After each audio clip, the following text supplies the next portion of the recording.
Jadi secara umum di Damkar Bantul ini selain penanganan kebakaran, kita juga penanganan non kebakaran, Mbak. Jadi selain kita di bidang pemadam kebakaran yaitu mulai pencegahannya, yaitu sosialisasi, kemudian juga penanganan kejadian kebakaran, kita juga melaksanakan penanganan non kebakaran. Nah, penanganan kebakaran ini ada beberapa hal seperti human rescue, kemudian juga ada animal rescue, Mbak. Kalau human rescue beberapa kali kita melaksanakan pertolongan kepada manusia dan juga animal rescue untuk evakuasi ular berbisa juga, kemudian ada biawak, tawon dan sebagainya, itu termasuk penanganan kami, Mbak. Kemudian untuk penyelamatan kucing ya biasanya ada yang masuk ke loteng, kucing yang biasanya kucing keras ya, Mbak ya. Mereka itu kalau sudah naik ke atas pohon kan berani turun, Mbak. Nah, itu biasanya manggil kami. Ada yang ke loteng, pernah ada juga masuk ke sela-sela rumah di tembok, itu pernah, Mbak. Itu kami yang dipanggil untuk membantu evakuasi itu. Waktu itu ada sapi yang masuk ke septic tank, Mbak. Nah, jadi waktu itu kita penanganannya bersama dengan rekan-rekan dari Satgas TRC. Di musim penghujan biasanya ular itu kan habitatnya ya, Mbak ya, itu kan terendam, Mbak. Ular kan juga bukan ular yang suka di air, dia memang suka yang lembab, tapi tidak berair itu, Mbak. Jadi kalau pas hujan, sungai-sungai meluap, otomatis mereka naik ke darat. Karena tidak ada makanan dan juga habitatnya terganggu. Nah, itu biasanya yang punya wilayah rumah yang di dekat sawah, dekat sungai, dekat kebun-kebun biasanya kemasukan ular gitu, Mbak. Biasanya kalau yang ular-ular yang sifatnya langka atau yang khusus itu biasanya sudah ada yang mau menerima, mau menyimpan, biasanya pencinta satwa, Mbak. Tapi kalau yang secara umum yang itu termasuk mata rantai yang penting, kita lepas kembali tapi jauh dari habitatnya, di habitat manusia, lingkungan manusia, jadi tidak mengganggu manusia itu. Kita lepas kembali, Mbak. Tapi beberapa yang kalau masih kecil ya kita lepas kembali, termasuk biawak itu, Mbak. Karena itu rantai makanan yang tidak boleh punah. Kalau kita matikan, nanti tikus merajalela. Dan kita kalau penanganan tawon lebih memilih malam hari karena meminimalisir resiko dari petugas dan juga warga. Kalau siang hari kita menangani tawon, saya jamin warga pasti sekitarnya pasti kena. Tapi kalau malam hari di saat tawon istirahat, kita pakai api, dia keluar dari sarangnya mau menuju sumber cahaya, dia pasti kena api langsung jatuh, kan nggak bisa terbang. Itu meminimalisir korban, baik dari petugas kami dan juga dari warga. Karena kalau kena sengatan tawon Vespa itu jamin kalau 2-3 sengatan pingsan.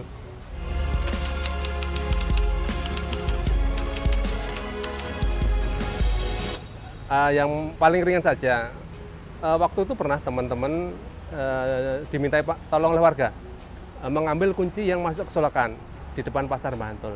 Nah, kita datang ke sana. Padahal di sekitar Pasar Bantul kan ada tukang kunci, Mbak. Ya. Pokoknya warga itu minta diambilin karena kuncinya itu ori bawaan motor, alasnya gitu, Mbak. Itu yang biasa. Kemudian kalau yang agak luar biasa menurut kami, dan itu baru sekali terjadi di DIY khususnya. Pernah waktu itu kita dipanggil oleh Rumah Sakit PK Muhammadiyah. Itu kebetulan ada salah satu pasien itu dari wilayah Bantul juga, kita nggak usah menyebutkan wilayah ya, Mbak ya.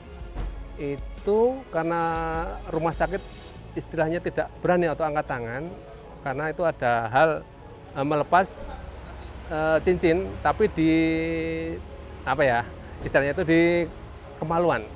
Nah, itu pernah, Mbak, kita dibantu sekali. Itu yang paling luar biasa menurut kami karena hal yang tidak lazim dan rumah sakit tidak berani karena waktu itu memerlukan ketelitian, kesabaran, dan yang dokter pun malah nggak berani gitu, Mbak. Jadi kita pakainya memang secara fisik, pakai gerinda, pelan-pelan kita potong pelan-pelan. Takutnya nanti kalau kebablasan jadi bentuknya jadi aneh kan, kita jadi tanggung jawab, Mbak. Jadi waktu itu sangat berkesan bagi kami, Mbak.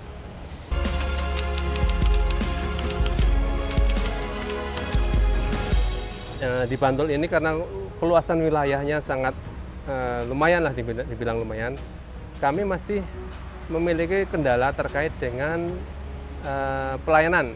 Dalam hal ini pemenuhan SPM standar pelayanan minimal, di mana kita harus menempuh respon time 15 menit. Respon time itu adalah SPM yang harus kita penuhi, Mbak, ya, selaku pengampu sub-urusan kebakaran. Jadi terhitung mulai ada laporan kejadian masuk, kalau di BPD kebetulan kita masih ada pusdalop, Jadi begitu laporan masuk, kemudian kita identifikasi lokasi, kemudian laporan kebakaran seperti apa, itu luncuran pasukan kami sampai ke lokasi harus memenuhi 15 menit. Sementara kita baru memiliki 7 wilayah manajemen kebakaran. Ya, itu disingkatnya BMK. Itu satu BMK ada satu pos sektor. Kita memiliki 7. Yang belum kita cover itu adalah wilayah di Delingo, kebetulan wilayahnya pegunungan, dan juga di Serandaan. Itu kalau dihitung dari BMK tadi responnya lebih dari 15 menit. Jadi tantangan kita yang pertama pemenuhan SPM tadi, Mbak.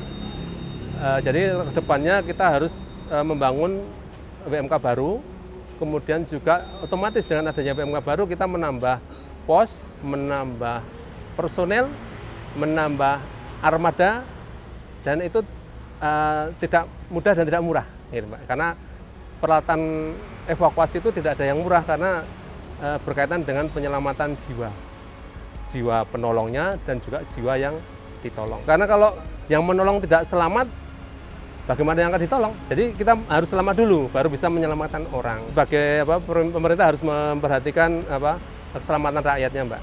Terutama untuk Delingo itu memang karena kontur medannya juga pegunungan. Kalau kita mengejar dari BMK kita di Piungan dan juga di Imogiri, itu sulitan, Mbak, karena truk tangki ini beratnya 6 ton atau 10 ton, Mbak. Kalau full tank ya, itu kalau kita bayangin kalau naik ke arah Mangunan lewat Delingo itu kalau sampai lokasi kebakaran pasti sudah habis. Kebakarannya sudah habis maksudnya. Jadi ditelepon, Pak ada kebakaran di Delingo. Kita luncurnya dari mana? Piungan atau dari Imogiri sampai lokasi pasti sudah habis karena medannya sulit, Mbak, nggak bisa cepat, Mbak.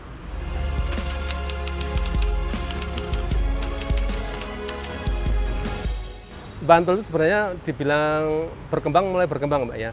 Jadi di mana wilayah hunian di batas kota sudah mulai padat, kemudian di wilayah selatan juga nanti kedepannya ada Pansela. Jadi untuk kebakarnya bermacam-macam, Mbak, bervariasi. Di wilayah padat penduduk biasanya itu kebakaran rumah. Secara umum kebakaran itu karena korsleting testing, Mbak, karena biasanya human error. Karena penggunaan kabel-kabel yang tidak standar itu mempengaruhi potensi terjadinya kebakaran. Kemudian juga berkembangnya Kabupaten Bantul di mana mulai bermuncul pabrik-pabrik skala kecil atau menengah, Mbak.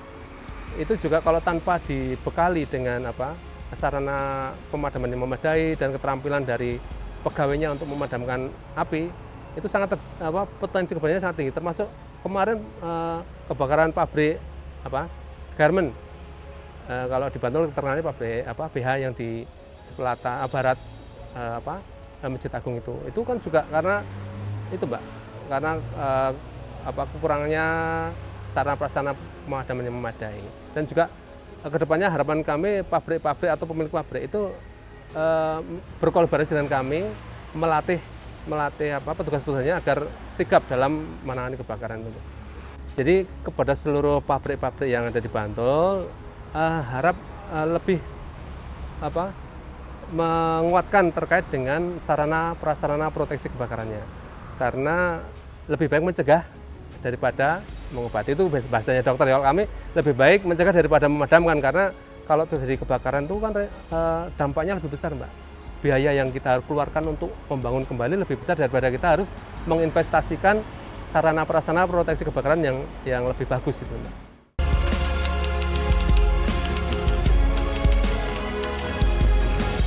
Untuk pencegahan, kita bisa melakukan edukasi, Mbak. Kita sering melaksanakan edukasi baik itu di tingkat sekolah, kemudian masyarakat. Monggo kalau mau ke Damkar, mau ke pos untuk meminta arahan, minta pelatihan, silahkan, Mbak. Kita membuka ruang seluas-luasnya kepada warga. Iya, Mbak. Monggo kalau mau dari perkumpulan perdukuhan atau Bu RT, Dharma Wanita, mengundang kami untuk praktek penanganan kebakaran ringan skala keluarga, itu kita siap. Asal jumlahnya agak lumayan banyak, kita pasti bisa membantu. 7 pos kita terbuka untuk semua warga Bantul. Dan juga kita punya mitra yang namanya FPRB dan juga relawan pemadam kebakaran. Nah, kita secara kontinu membina mereka. Nah, kemudian kalau ada terjadi kebakaran di masyarakat, kalau memang di situ sudah ada peran relawan, itu akan sangat memudahkan kami dalam mengidentifikasi terjadinya kebakaran, kemudian mengidentifikasi lokasi atau wilayah, kemudian jalur evakuasi yang harus kita tempuh, itu sangat terbantu jika ada relawannya, Mbak. Sebenarnya pencegahan kebakaran sejak dini itu bisa dilakukan masing-masing individu, Mbak. Cuma karena belum tersosialisasikan dengan baik, itu kadang-kadang mereka panik duluan. Nah, makanya fungsi dari teman-teman relawan kebakaran di tingkat kelurahan itu membantu kami mengedukasi dan juga untuk penanganan kebakaran tingkat pertama. Jadi sebelum api itu membesar, mereka bisa action dulu, itu Mbak, harapan kami. Dan juga kalau sudah api membesar, mereka bisa bekerja atau membantu kami untuk mengamankan wilayah sekitar, membuat parameter supaya masyarakat tidak mendekat, kemudian memberikan bantuan kepada kami kalau kami datang memilihkan jalan.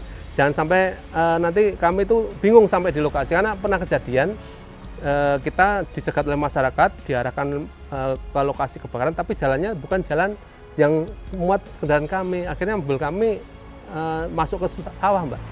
Jadi kita nggak sampai ke lokasi kebakaran, malah masuk ke sawah karena nggak muat di mobil kami, Mbak. Untuk relawan, Mbak, kita sudah melatih penanganan kebakaran api ringan.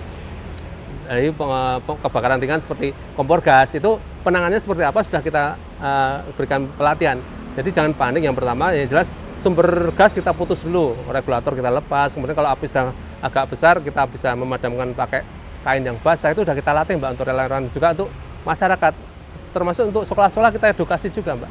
Termasuk kemarin kita juga telah mengedukasi 62 sekolah dasar itu dalam rangka pembentukan sekolah ramah anak.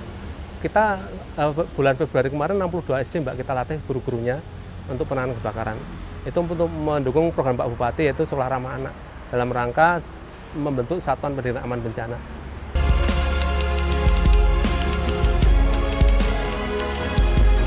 Jadi kalau kita bisa membantu orang lain, Mbak, terasa banget rasa syukur kita bahwa kita itu bisa membantu orang, itu beda, Mbak. Benar, itu terasa ada kepuasan pribadi, ada pencapaian self esteem lah hasilnya. Itu puas. Walaupun kita tidak mendapat materi, Mbak, tapi kalau kita bisa, masyarakat udah senang, gitu, kita membantu. Kadang-kadang kalau sampai di lokasi itu, kadang-kadang masyarakat kita dibawakan pisang atau apa, rasanya waduh, Mbak. Padahal kita sudah nolak, kita nggak ada pungutan biaya apapun, gitu, Mbak. Tapi mereka memaksa kita ada kasih pisang, kasih apa itu. Kalau kita tolak juga kasihan, Mbak. Itu rasanya kepuasan pribadi, Mbak, lebih ke arah kemanusiaannya, kita bisa membantu orang lain itu lebih beda. Ada masyarakat lepas cincin aja, ya, Mbak. Sangat berterima kasih, sudah mau keluar aja mau ngasih buat beli, saya tolong, Mbak, nggak usah, Mbak. Pokoknya kalau rewardnya kita serahkan kepada yang di atas.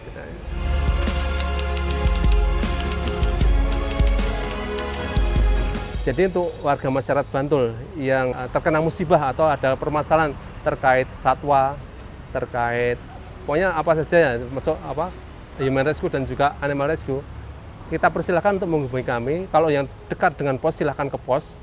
Seperti saya sampaikan tadi ada 7 pos.